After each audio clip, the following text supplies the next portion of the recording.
Welcome to Designs by Diane. Today we're going to take this quilt that we've made in a previous program and we're going to embellish the border so that it will really stand out. We're going to do some applique and some special quilting on it. Come along and let's get busy quilting.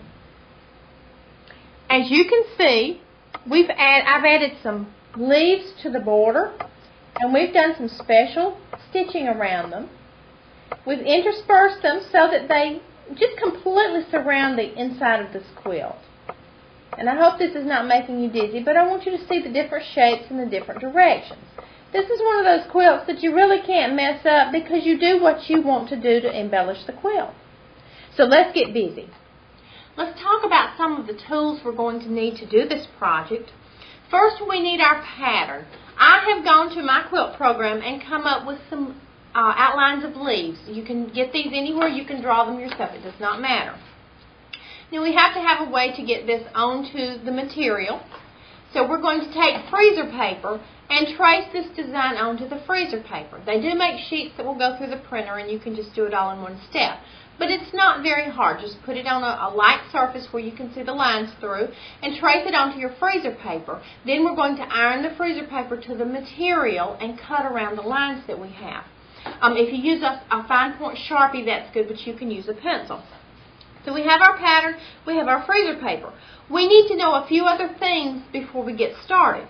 We're going to have to pick out our fabrics that we're going to use. And since I'm doing fall leaves, I wanted some modeled colors in the fall colors that were already in this quilt.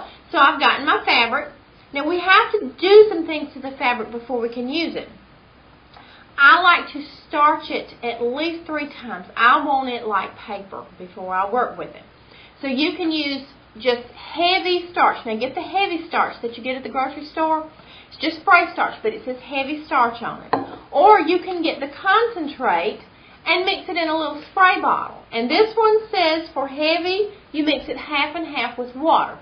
So mix it however it says to do that. We're going to spray it, iron it, spray it, iron it, spray until we get it like paper. I want it like onion skin paper when I handle it. We're going to take our wax paper and iron it onto the layers of this fabric, and I use more than one layer at a time, and I'll pin them very closely, and then cut out our pieces that we're going to use. Now you now have leaves that are very stiff, and you say, how are we going to get this onto the fabric?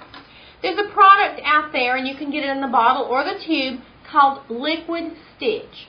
It's got the consistency and look of Elmer's glue, but it's going to fuse the edges, and we're going to iron it down, and then we're going to stitch on it with whatever specialty thread we've gotten.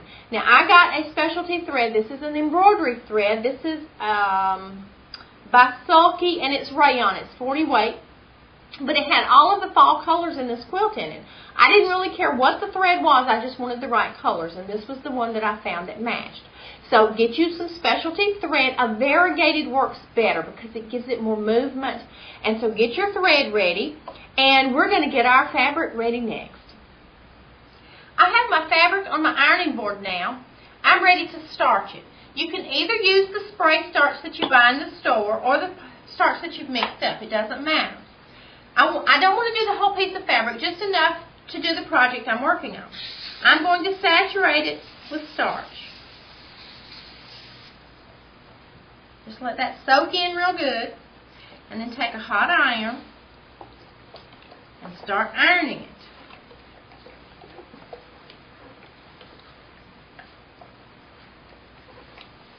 And there's no steam to this iron. It's a hot, dry iron. I want to dry this completely out. Just keep going over it. Remember, we want it like onion skin paper. Once in a while, your iron will get gummy, and I'll show you in a minute how to take care of that. Okay, there's layer 1.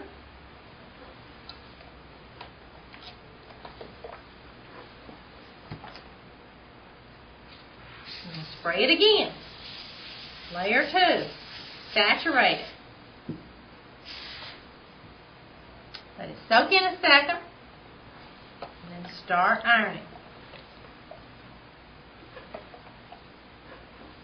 It takes a few minutes, but it's well worth the effort. If you like needle turn applique, I'm happy for you, and that's great. But I'm not into needle turn applique. I like to do projects that don't take forever. I can get them done. They look very nice, and I can go on to the next project.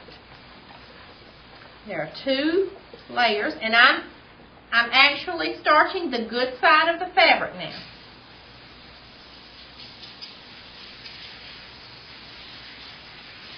Layer 3.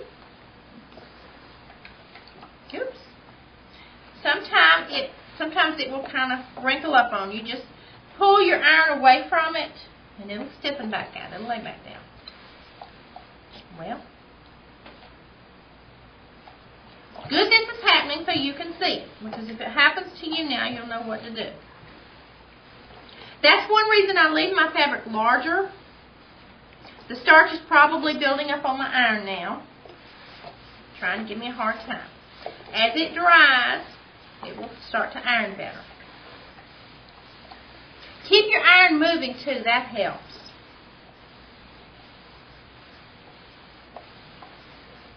Get it nice and dry. Make sure you iron it all the way dry if you're going to use it quickly.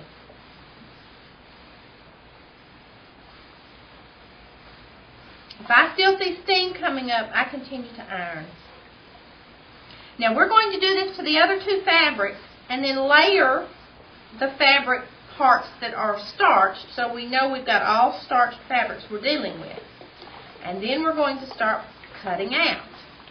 Okay, my iron is moving very quickly here, so I know everything's nice and starched and dry. If you get a buildup on the bottom of your iron, there is a product called Mr. Clean Magic Eraser. You can get it at the dollar store or the discount store. Wet these just saturate them and rub your iron over it, either cool or hot, on the white side, and it will clean it off beautifully. There are other methods to do this. I got this method off of the internet on YouTube. So if you have anything you're wondering about, go to YouTube and Google it and search it on there, and it will give you some answers to it. So I'll finish starching the rest of the fabrics and be right back.